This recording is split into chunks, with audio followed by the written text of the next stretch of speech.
Ada juga bisa menjadi orang yang sukses dari sisi bisnis. Bisa. Tinggal Anda pelajari, Anda gelutin. Tanyakan. Walaupun Anda belum punya ilmu sebelumnya. Saya nggak ada ilmu di restoran, tapi bisa kita buka restoran. Prinsip saya sederhana, saya pelajari.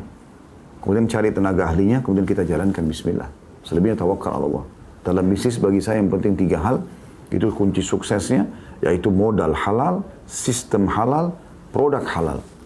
Selebihnya tawakal kepada Allah SWT. Tidak butuh pelaris, tidak butuh segala macam. Bisa jalan. Gitu kan. Sebagai suami di rumah tangga, bisa sukses. Tanya kepada istri apa yang kurang, mereka bisa berikan masukan atau dia bisa berikan masukan.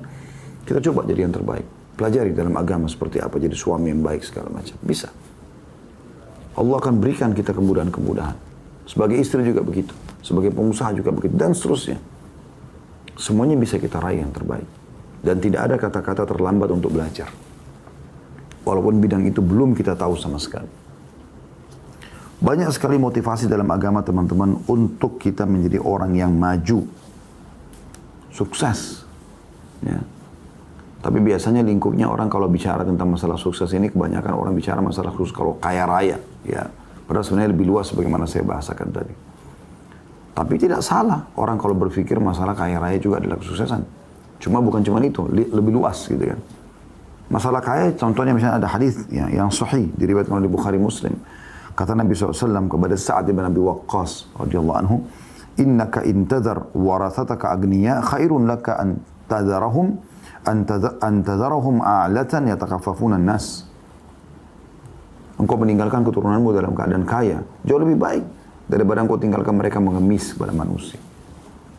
Artinya, kau bina dirimu, kau didik dirimu menjadi orang yang sukses, punya pendapatan, punya income, punya nama harum, nama baik. Sehingga keturunanmu juga jadi dapat kena tampiasannya.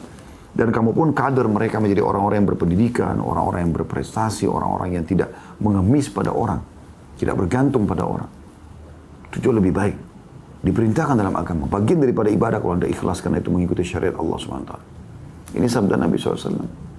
Kemudian juga banyak ayat-ayat Al-Quran Anda bisa buka teman-teman sekalian. Surah Al-A'raf ayat 32. Ya, Anda bisa renungi ini. Bagaimana Allah SWT membolehkan kita mengejar apa yang Allah telah siapkan sebagai fasilitas. Dan kita nikmati. Selama 5 huruf halal. Meninggalkan 5 huruf yang lain haram. Meninggalkan 5 huruf yang lain haram. Ya. Anda bisa buka Al-A'raf 32, saya bacakan. A'udzubillahi minasyaitonirrajim. Qul man harrama zinatallahi allati akhraja li'ibadi wat-tayyibati minar rizq. Qul hiya lilladina amanu fil hayatid dunya khalisatan yawmal qiyamah.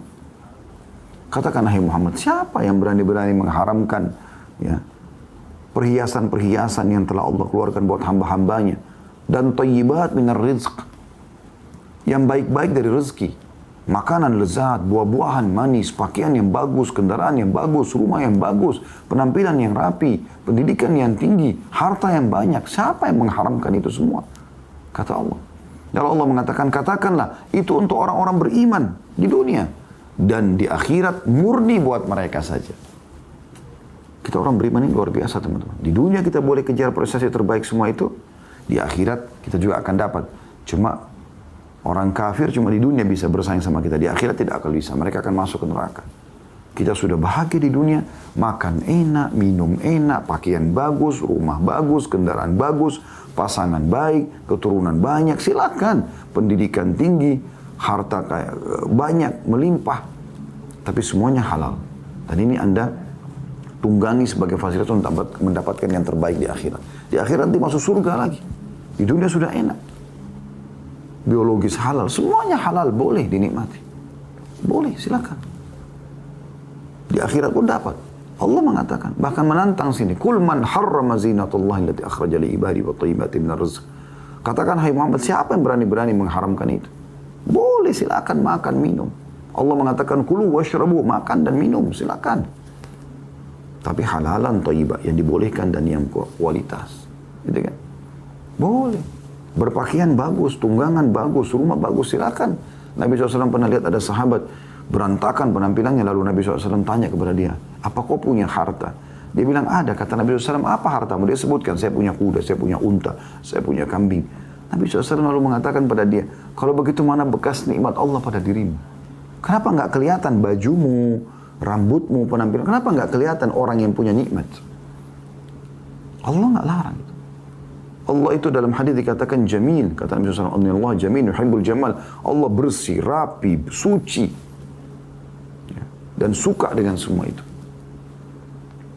Dalam ayat Al-Quran Allah mengatakan, wallahu yuhibbul mutatahhirin. Allah suka dengan orang-orang yang suka bersuci, yang bersih, yang wangi. Allah suruh itu. Kita di dunia begitu, di akhirat Anda lihat tentang surga bagaimana Allah janjikan. Pakaian-pakaian dari sutra, istana dari emas, kebun-kebun yang lebat, pelayan-pelayan yang cantik dan gagah. Luar biasa gitu. Tapi ingat, halal dan bukan yang haram. Serta juga ada poin penting yang tidak kalah di sini teman-teman yang harus diketahui. Tidak boleh mubazir, berlebih-lebihan. Tidak boleh bakhil, pelit. Tengah-tengah. Boleh nikmati tapi jangan berlebih-lebihan. Jangan juga terlalu berhitungan. Silahkan. Begitu Islam datang. Begitu juga dengan firman Allah Subhanahu wa taala dalam surah Al-Mulk ayat 15. Silahkan Anda buka Al-Mulk ayat 15. Bagaimana Allah SWT berfirman, A'udzu billahi minasyaitonir rajim. Huwallazi ja'ala lakumul arda dalulan famshu fi manakibiha wa kulu min rizqi wa ilaihin nusyur. Dia yang telah menjadikan bumi ini terhampar buat kalian. Jalanlah di atasnya dan makanlah rezeki yang ada di atasnya. Silakan. Nikmati. Bahkan saya akan sering bahasakan teman-teman, Anda termasuk bersyukur kepada Allah kalau Anda nikmati yang terbaik. Anda masuk ke supermarket, ada anggur harga 200.000 kualitas A, ada anggur kualitas B harga 100.000. Anda mampu beli 200.000, beli 200.000. Anda termasuk bersyukur kepada Allah. Karena Anda mau nikmati itu. Yang penting tidak mubazir, berlebihan. Anda cuma berdua sama istri, berdua sama suami, berdua sama anak. Lalu kemudian Anda beli 20 kilo. Untuk apa? Sekilo, 2 kilo. Tidak masalah. Lalu Allah mengatakan, dan kepadanya kalian akan dikembalikan. Artinya bersyukur. Allah akan tanya nikmat itu. Pernah Nabi SAW dalam hadis Bukhari keluar dari rumah dalam kondisi lapar beliau. Di rumah nggak ada makanan, beliau keluar. Niatnya ingin mendatangi rumah seorang sahabat, makan di sana. Pas lewat di depan rumah Abu Bakar keluar. Nabi SAW tanya, kenapa kau keluar? Abu Bakar dia mengatakan lapar ya Rasulullah. Dalam kemudian ketemu Umar lagi ditanya, kenapa kau keluar? Dia mengatakan lapar ya Rasulullah. Kata Nabi SAW, saya pun keluar seperti kalian. Maka Nabi SAW menuju ke rumah seorang Ansar, kemudian bertamu di situ. Orang Ansar ini tanpa bertanya, namanya tamu datang, beliau bergembira mengatakan sebaik-baik tamu, maksudnya Rasulullah SAW ditemani Abu Bakar sama Umar, luar biasa. Langsung dia naik ke salah satu pohon kurmanya, dipotong salah satu tangkainya yang masih banyak buah kurma yang melengket di situ, ya, atau ada melekat di situ, diambil dan diserahkan. Lalu kemudian dia pun pamit sebentar, lalu dia menyembeli seekor kambing, ya, kemudian dihidangkan untuk Nabi SAW. Dengan wanginya, dengan enaknya. Terus Nabi SAW makan, Muhammad Abu Bakar sama Umar, sampai kenyang.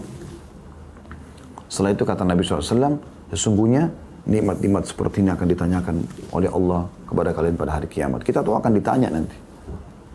Dari mana sumbernya, halal atau tidak. Kita syukuri atau tidak. Bersyukur. Bahkan dalam sebuah riwayat dikatakan air dingin pun akan ditanyakan nanti pada hari kiamat. Kita tahu kita akan kembali kepada Allah. Wa ilaihin nusyur. Dalam surah Jum'ah ayat 10. Anda bisa buka surah Jum'ah ayat 10. Allah SWT memerintahkan umat Islam, terutama kaum laki-laki setelah sholat, ayo menyebar, cari rezeki. Bergerak, bekerja. Kejar prestasi terbaik. Jadi orang-orang yang sukses. Islam tolak semua tuh. Pemalas, pengangguran. Orang yang cuma kerjanya mengganggu orang. Nggak ada dalam Islam. Semuanya kebaikan. Ramah, santun, dermawan. Semua kebaikan-kebaikan. Allah sebutkan, A'udzubillahi minasyaitonirrajim dalam surah Jum'ah ayat 10. فَإِذَا قُضِيَتِ الصَّلَاةُ فَانْتَشِرُوا فِي الْأَرْضِ وَابْتَغُوا مِنْ فَضْلِ اللَّهِ وَاذْكُرُوا اللَّهَ كَثِيرًا لَعَلَّكُمْ تُفْلِحُونَ. Kalau selesai sholat, kata Allah, menyebarlah di muka bumi. Untuk apa ya Allah? وَابْتَغُوا مِنْ فَضْلِ اللَّهِ. Cari rezeki Allah. Cari prestasi-prestasi terbaikmu selama halal. Dan ingatlah Allah dengan ingat yang banyak. Berzikir kepada Allah dan zikir yang banyak. Selalu ingat. Halal, nikmati. Haram, jauhi. Selesai. Apapun konsekuensinya. Agar kalian beruntung agar kalian beruntung. Ya.